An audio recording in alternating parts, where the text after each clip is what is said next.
Hey everybody, and welcome back to Split Couch Games. I am Ben. I'm Scott. What was that look for? I don't know. It sounded weird coming from you. I don't know. It's been a while. It does sound weird coming from me I was because like, is it? Yeah. you Like it. I just go you on muscle always do. memory. And, Yeah, sure. I yeah, understand. and then I was like, is that really Um, what I'm supposed to say? And yeah. Anyway, go ahead. um, so I'm doing the intro, which obviously normally doesn't happen. Scott normally does the intro, and there's a little bit of a reason for that. And that's just because the first thing that I personally wanted to talk about real quickly was the fact that John Bain, aka Total Biscuit, aka the Cynical Brit, has passed away. In case you have somehow missed that, um, now you know. He was battling bowel cancer for a while, and it actually went into remission about a year ago, and but then it came back and worse than ever, and Hmm. he unfortunately finally succumbed to that. And uh, he was always a great inspiration to me personally. Many of you probably don't know that I technically was a part of a YouTube channel before this one. Um, that ended up kind of going defunct because I started it while I was unemployed, and then I got a new job, and then that took over my life, and I was unable to keep up with it. But it was a review channel, and I kind of took a lot from him. Um, and when I say that, I just mean like he inspired me and it gave me the motivation to do reviews the way I feel reviews should be done, which is pretty much the exact way that he does them, Hmm. and that kind of thing. So he was always a great inspiration for me. He's the only reason I ever really got into YouTube, and obviously Scott and I started a channel a little while later, but Yeah. so not that it means anything coming from us, but I would like to dedicate this podcast to him and the memory of him because he was a wonderful content creator. Yeah. I mean, I wasn't a huge fan. Like, I just never really got into watching his videos. I've definitely seen a few of them, and all like you can definitely tell that like you said you were inspired by him, but you could tell that so many other YouTubers were inspired by him as well. So Yeah, it's like it sucks. You never want to lose anyone before basically any other reason other than old age, right? yeah, Um, but I mean, I think that like his spirit's gonna live on in all the YouTube creators and content creators that he inspired, and yeah, yeah, yeah. It's just always sucky. I mean, he was only 3 years older than what I am, so yeah, fuck cancer. So, yeah. but anyways, now that that's out of the way, I figured it'd be a good idea to start with Hmm. the biggest, most relevant piece of news that we're going to be talking about. Yeah. But there were a handful of other things, so why don't you go ahead and kick us off on that? All right. Well, let's start off with the question that we asked at the end of last episode, Right. talking about what genre or what video game could use a battle royale mode or would be fun to uh, explore that idea with. Yeah. Um, Naturally, we have two people who comment on our podcasts frequently, and they both came through with uh, their ideas. One of them, I'm not sure how serious it was. Sometimes Steven has a very like dry sense of humor, so but he did Yeah. suggest Fable. Um, Yeah. I thought that was interesting personally. I yeah, obviously don't know him, yeah, um, but it was interesting because it's kind of one of those things where I could almost see it. I don't want to say being a thing mm-hmm. because I don't see that ever happening, but I could see it almost kind of working Yeah, where instead of oh, I got like an AK with a 4x or something. It's mm-hmm. now it's like, oh, I got like a level 3 spell and this really cool sword. Yeah, So I could see something like that working, and it would actually be, I think it. if someone were to do something like that, whether it were Fable or some other RPG, Yeah. um, it could be an interesting interesting enough concept that it would help separate it from the Hmm. rest of the games and probably be successful in and of itself. Yeah, I mean that was gonna be my question. I've spent very little time with the Fable franchise. I played like a little bit of the first one, a bit of the second one, a Hmm. little bit of the third, just kind of like with like a friend's copy or whatever. Yeah. Um, how do you think that would compare with like other RPGs, like say like a Skyrim battle royale mode or something like? Um, Do you think that it's just that there needs to be an RPG battle royale, or I, is it very I specifically Fable would work better than another game? probably a little bit of both. And I say that just specifically because I feel like an RPG battle royale type of game would work better or work all around rather. Mm-hmm. Especially something like Fable or Skyrim where you have the same type of spell, but like it can be stronger or weaker and that Mm-hmm. kind of thing. But Fable, I think, would probably work a little better than some other RPGs, Mm-hmm. just simply because they do have a little bit of a more combat focused core gameplay loop, Mm-hmm. and they do have a little more variety than what you might find in terms of the era of weaponry. Yeah. Um, because like they have everything from swords all the way up through guns, pistols and rifles, and they have magic and that kind of thing. They have crossbows, regular bows. I think Fable 3 did melee weapons outside of just swords. Okay. Maybe they all did. I can't remember because it's been such a long time since I've played Yeah. any of them. But they have single and two-handed melee weapons, I believe. Mm-hmm. But I think it was kind of like a sword slash dagger or something, or like a great sword, great axe. I don't think it Mm-hmm. got too in depth in terms of the variety, but um, I think Fable's combat loop is probably one of the more satisfying ones in terms Okay. of like just pick it up and raw combat. Yeah. I feel like Skyrim and the depth of those systems would work a little bit better. But Mm. at the same time, I feel like because Skyrim's systems are so player centric and versatile, Mm-hmm. that then it kind of comes into question of like, okay, well, how do we balance this Yeah. appropriately? And then at what point are you just kind of going from Skyrim but with multiplayer to, well, now you're just playing ESO except it's PvP. Yeah. So Yeah, I mean, I think it would be. You mentioned like you brought up the spells, and I thought that that would be kind of cool. Like instead of finding a gun on the ground, you find a book, a spell book on the yeah, ground, yeah, and you could even kind of add like a little bit of randomness to it, where there's not like a title for the book. You open the book and it's like you've learned a new spell, and then yeah, like you have to like figure out if you want to equip it or whatever. Could be kind of yeah, cool. yeah. Um, Like I said, I think it could work. It would be difficult to execute for yeah. sure. But if a company did it, regardless of the franchise Hmm. associated with it, I feel like that is something that could be pretty successful. Yeah. Speaking of ones that would be pretty successful, ODST, I think Yeah, would be we that's the one that I so. mentioned So you at the end mentioned of it. the I last agreed instantly. podcast. Viper agreed in the comments. Yeah, Holy, like that's still like I have to admit that I was a little disappointed with ODST overall at the time. Um, I loved it. It is I still to this day my favorite Halo game. Interesting.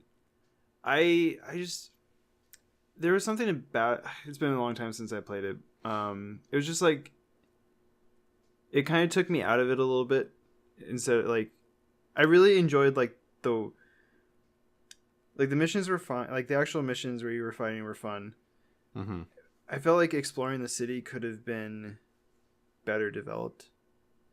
I think like Mm-hmm. because it was a lot of just walking and like shoot random people until you found the thing that you were looking for.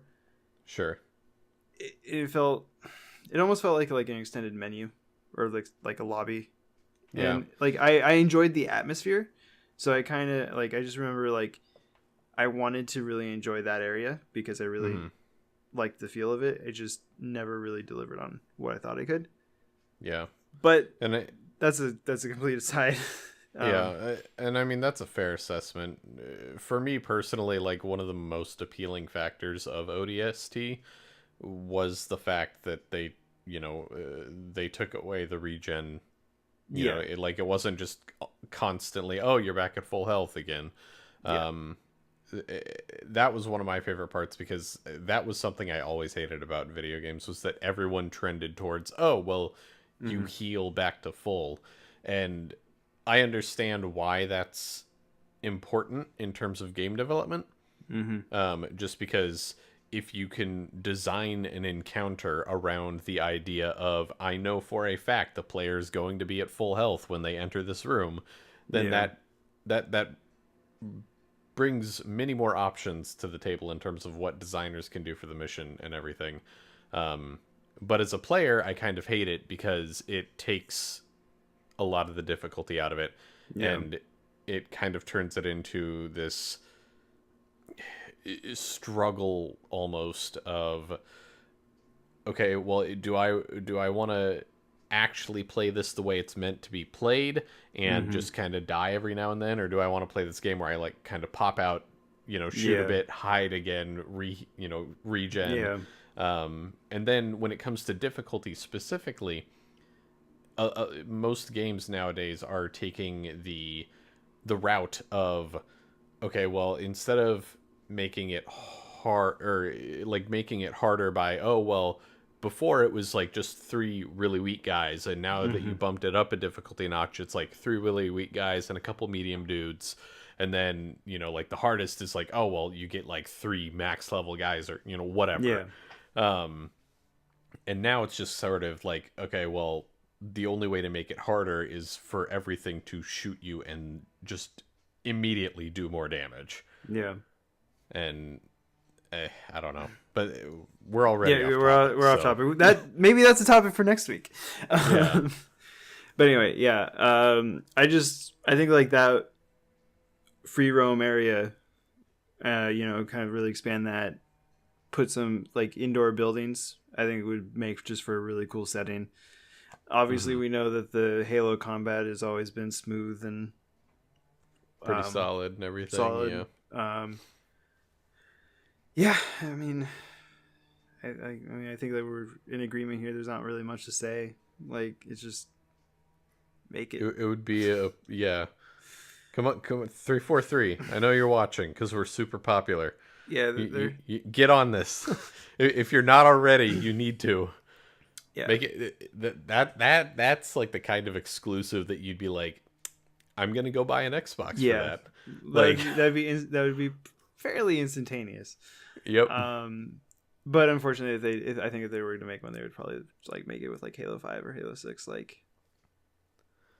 Yeah, I mean, Yeah, I which don't would still be fun. Yeah, Yeah. like I don't necessarily care like what engine it's in. Yeah, It just needs to be that like you're an ODST. Like I don't Yeah. want to have a battle royale where everybody has shields and regenning health and Yeah. are super soldiers that fly through the air. Yeah. Like, I agree. But so I was thinking about it this week, and I came up with another game that I think would do really well. mm-hmm. And this is going to surprise you. I'm going to say The Last of Us should have one. Interesting. So I haven't actually played it. I've only seen a few Let's Plays here and there. But the PvP in that game looks like a lot of fun. It's third person, as you can probably guess, because the game is third person. As you get, and it's kind of like Counter-Strike, where like as you get kills, you earn money, and then you can buy crafting materials and then craft grenades. I think you can buy guns or something, Okay. but it's mostly kind of the crafting that I think would be kind of a cool touch. And on top of that, kind of so like Battle Royale has kind of come about because of the DayZ mod. Yeah. That, and then it was like, oh, everyone's running around, running away from zombies, but then they realized that the zombies didn't matter, and so they started just killing each other. And then they were like, we should make this a game mode. And so I could almost see like returning the zombies to it in Last of Us. Yeah. As kind of a cool like wraparound, kind of add like a bit of a unique challenge to the battle royale game mode. That could be given or left behind though, but just the kind of the crafting system. Instead of just like finding weapons, you would have to like craft what you wanted for any given situation. Like, you know, instead of looting weapons, looting resources and stuff. Yeah, so kind of like a hardcore mode almost of Fortnite. Yeah. You know, and like you said, instead of like crafting ramps and stuff, it's instead going towards weapons and health kits and that kind of thing. Yeah. Speaking of Fortnite, really quickly, did you see what Epic announced? No. So they're going to support esports for Fortnite. Oh yeah, and they are like dumping like $10 million into it or something like that. $100 million. That's what it was. Yeah, I knew it was something crazy. Fuck! What the hell is that? That's ridiculous. Well, I mean, I don't know if you've actually looked at the numbers of what they make like daily. I know. So it makes sense. It makes sense, but it's like, holy fuck. Yeah. That's a lot. Yep. That's an insane amount. Like, to think about like just to think about like how much other games do. Like, the biggest would be Dota, where they're the international. They crowdfund it, and it's up to like 20 million a year now. Mm-hmm. Prize pool for one tournament, which is still like blows my mind. But like, depending on how they end up doing it, because it sounds like they're gonna like a lot of that money is gonna go to like grassroots tournaments. Yeah. But like, if assuming like let's say it's evenly spread for throughout an entire year, that's $2 million a tournament. Like, the Gears Pro Circuit has a 2 million prize pool for the entire year. That's ridiculous. Yeah. It's if you guys just throwing this out there, if you guys are any good at Fortnite, I highly suggest practicing and joining the league. There's going to be a lot of money. Yeah, well, I mean, yeah, you'd have to be real good though. I mean, because I can only maybe he won't, but I'd be a little shocked if Ninja didn't enter the tournaments at least once. You know, is Ninja better than anyone else, or isn't he just the most popular? I don't know if it's because he's good or not. From what I've seen, like, he's definitely not bad. I mean, I would assume that with how much he's played, he's gonna be really good. But I mean, I don't know. I personally always have a hard time judging. I guess like skill in any battle royale game, because there's so much of a random element that it's like, well, I mean, yeah, you have a rocket launcher, like you got lucky enough to find one of those. Yeah. I'm sure were the roles reversed, he would have killed you. Like, yeah. I mean, there's amount of skill and there's amount of luck for sure. I mean, I don't know. I just think like, I think they're doing it based on teams, so it's not going to be solo. So there's a little bit more skill there, I think. Yeah. But yeah, I don't know. It's just an insane number. Just wow. Yeah. Also, on a side note, there was a Fortnite tournament, and it was kind of interesting to see that a streamer called Nick Merckx. He was a former Gears pro, and he was playing Fortnite on Xbox almost exclusively, and I think he went to a PC tournament and actually ended up winning, which was kind of interesting to see. But anyway, so that's that. And now we're gonna move on to the story that makes me a little angry. I have notes. See, notes. Oh wow. Okay. That's how angry this made me. Yeah. Apparently. Okay. So we all know Logan and Jake Paul, right? We've discussed. So we discussed what Logan did at the beginning of the year with the whole Japan saga. Yeah. I guess. But his brother Jake Paul has decided. I don't know exactly when he did this. I haven't done a whole lot of research. All I watched was one video of a guy analyzing the situation. YouTuber by the name of Drew Gooden. He makes interesting videos that kind of call out people on social media. So anyway, he showed clips from a video where Jake Paul was kind of like summing up his last year, and he was like, I bought this car, I bought this house, and all that. Like, he's like bragging about how awesome he is, right? And then he kind of starts to talk. Then he's like, you know what, I realized that like my fans want this too, so I wanted to teach them how to do it. And he calls it Edfluence. Edfluence. Oh. Yeah. Okay. So busting out the creativity for once. I see. Oh boy, the creativity is just getting started. So in the video, it leads to a site, off YouTube, because sure, why not? And the first thing you see when you get there is a survey, and it asks you questions like, what social media platforms do you use?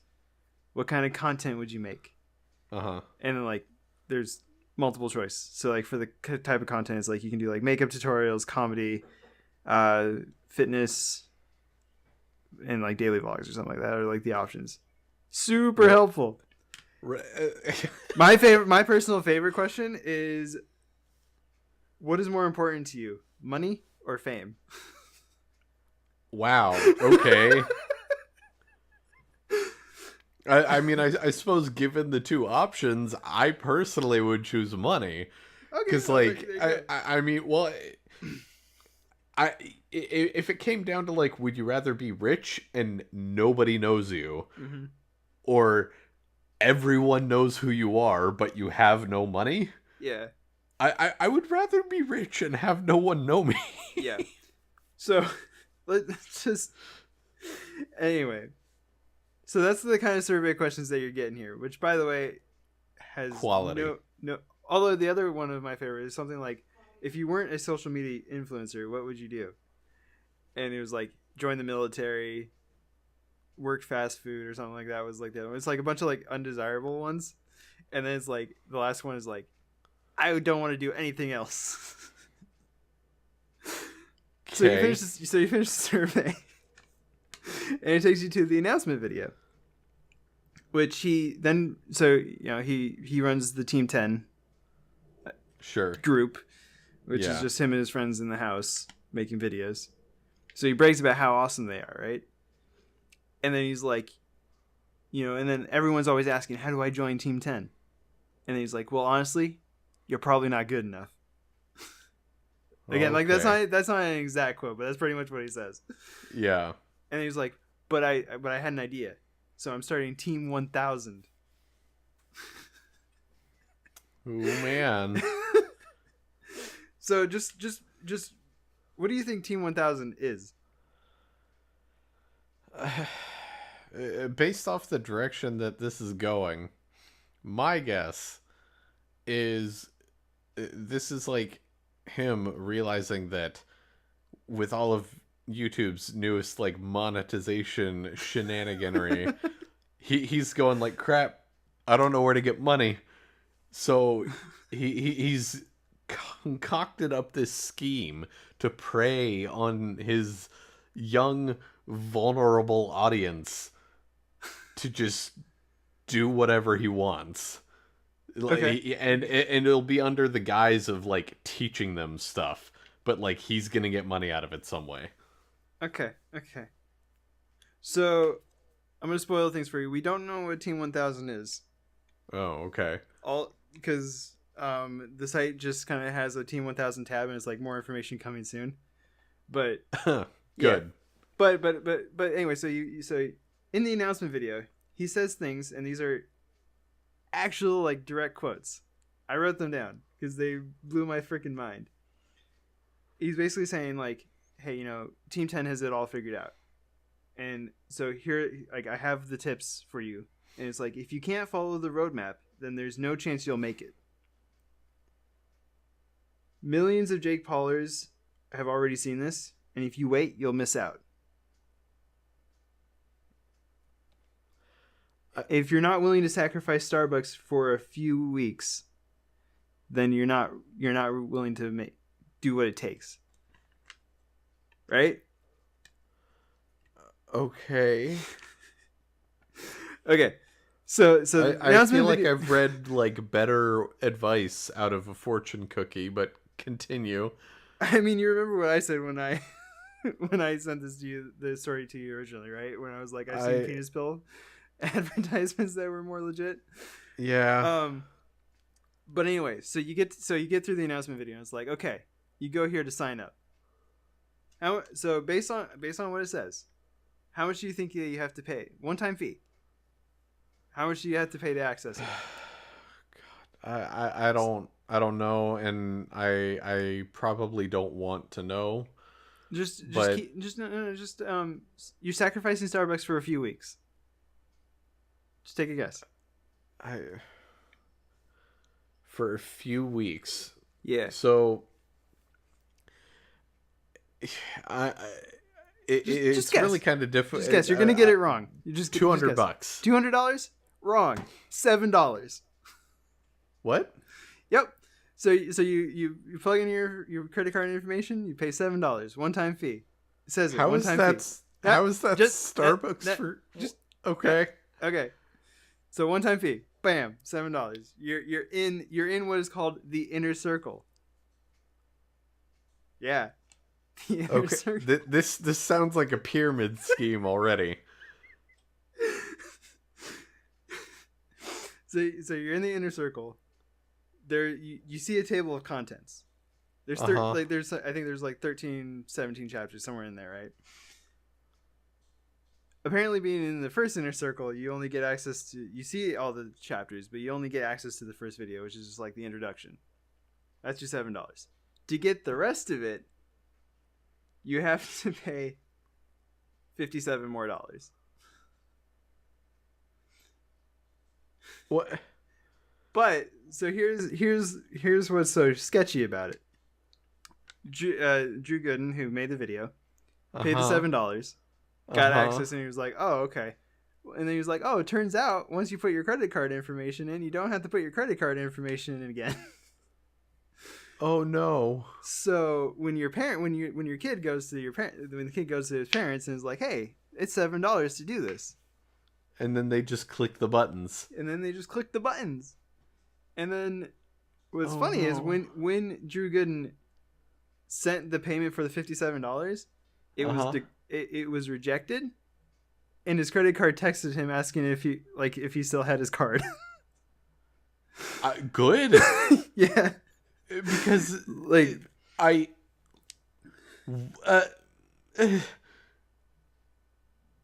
don't. Yeah. Okay, so for $64,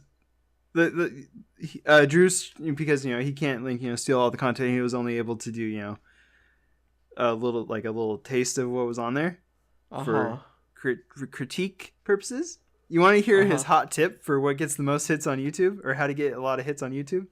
Is it pretending to kill yourself in front of all your fans, or filming dead bodies? Well, kind of. Oh God. So these are what he says, and I'm gonna present it better than he does, because he's just like, the video honestly looks like he's just rattling this off the top of his head and doing it in one take, with no, Good. like, in fact, No, like, he no even says, preparation or research, anything. like, he even, like, has, like, him doing the video. He says it's chapter 12, but it's actually chapter 13. So afterwards, he has to, like, come back in and be like, oops, I don't know what I was doing. It's chapter 13. Is basically what he said.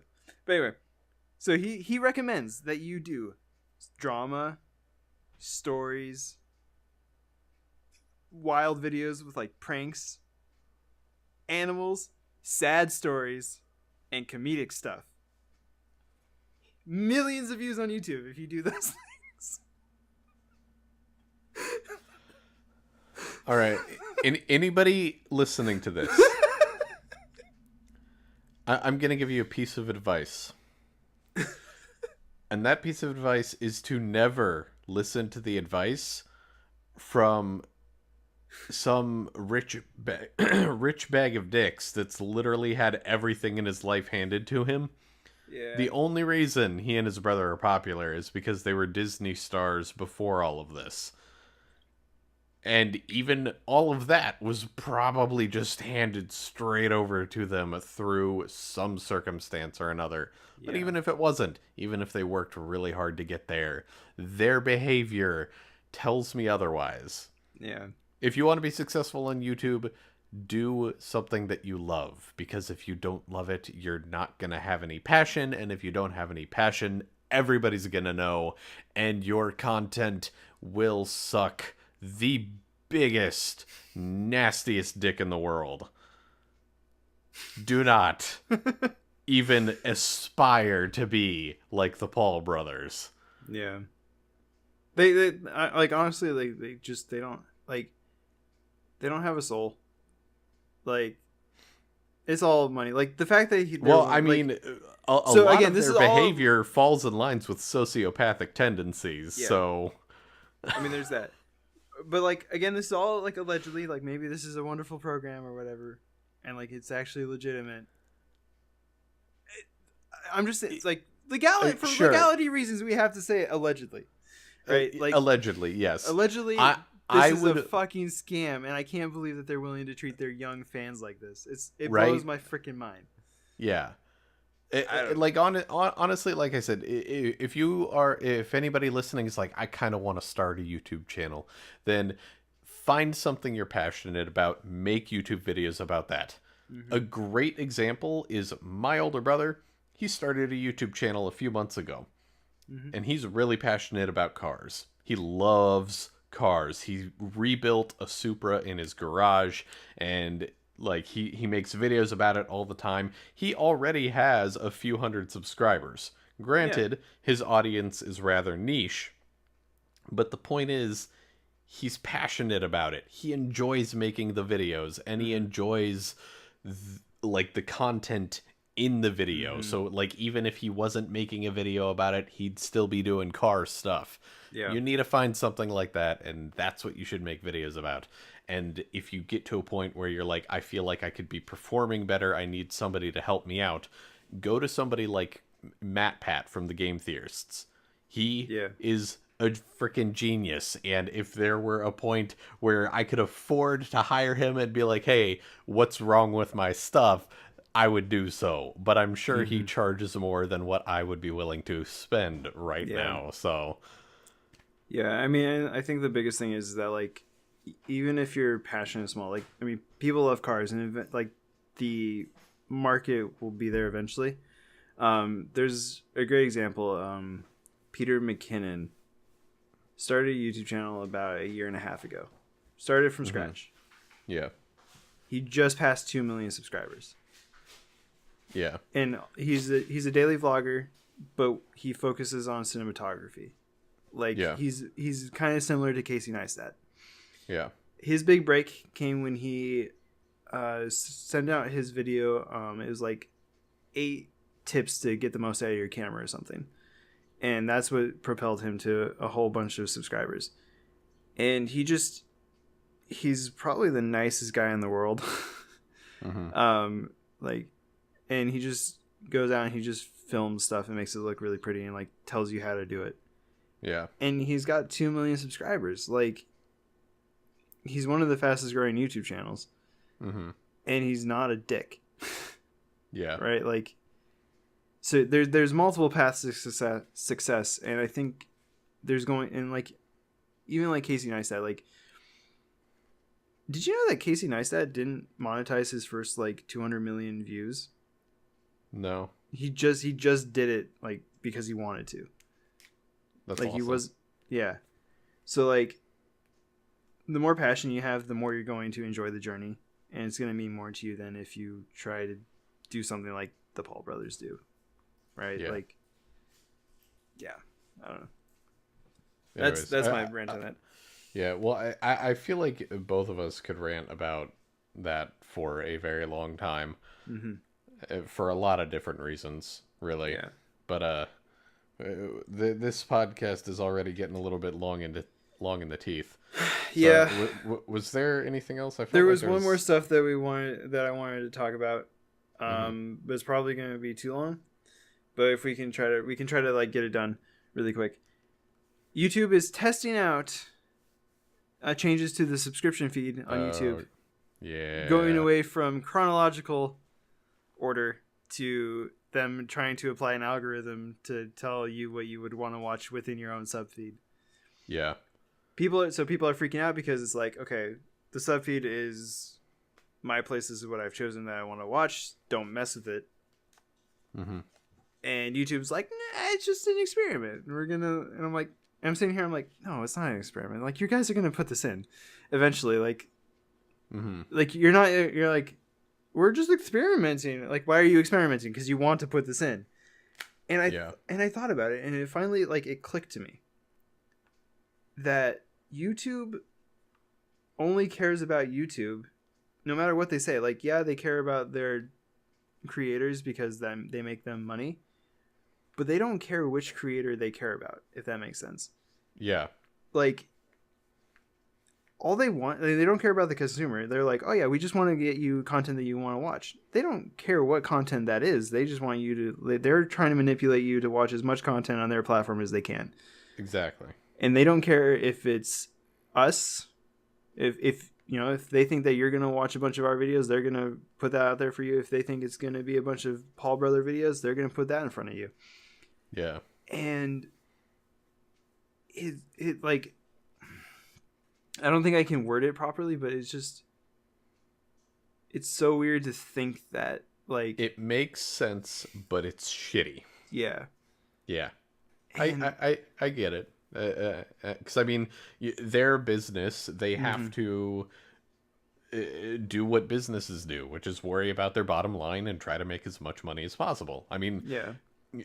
no matter how like good-hearted a business owner may be, they are still running a business, and especially a business that is publicly traded like Google. Mm-hmm. It has shareholders that it has to answer to, Yeah. and it's an unfortunate reality. So YouTube's going to do whatever YouTube wants to do, and realistically that means getting you to stay on their platform as long as they can possibly make you stay. And like you said, if that means showing you a million Jake Paul videos but never one of ours, then that's what they're going to do. Yeah. So yeah, I mean, it sucks. And I think I heard somewhere that if they were to institute it, it would only be an option rather than like forced to be that way and there's no other way. But the point remains. Yeah. I mean, it's, yeah, I don't know. It's just like, this is the first time that it really hit me that like, as much as they say that they care, like, you know, like let's say like Philip DeFranco, I know that like he gets demonetized a lot or whatever. Mm-hmm. As much as like they communicate with him, they don't care. Like, Nope. I guess like what it is they don't care about any individual creator. They might care like how everyone is feeling, because then like they can make everyone happy on a general basis, but they don't care about any individual creator more than any other, which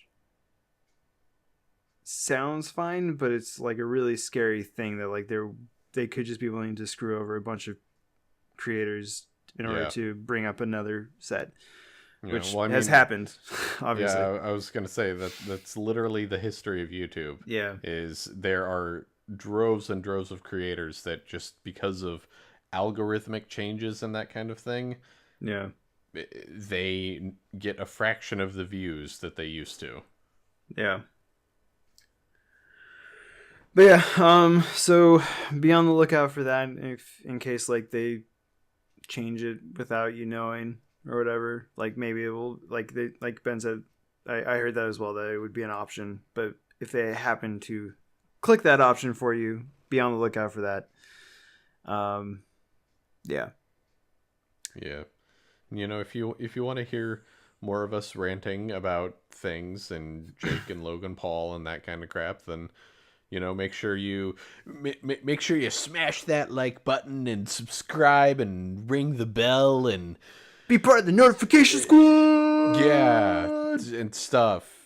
And if they make those changes, then bookmark our main page. I don't know.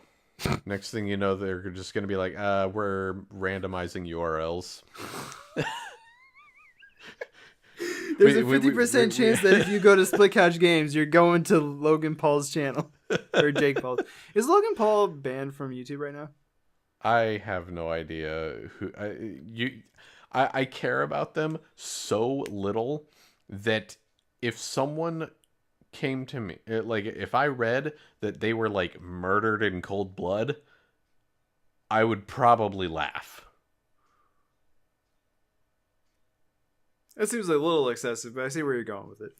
I Anyway, mean, we're before we start throwing death threats out there, I'm gonna end this podcast. I wasn't threatening anybody. I mean, we made it. Okay, we got into 40 minutes. That's the limit before Ben starts throwing out death threats. Apparently. We have. This is why we can't have longer podcasts, because Ben just starts trying to kill everyone. Yeah. Right. It's whatever. We'll see you guys next time on Split Couch Games. Bye. All right.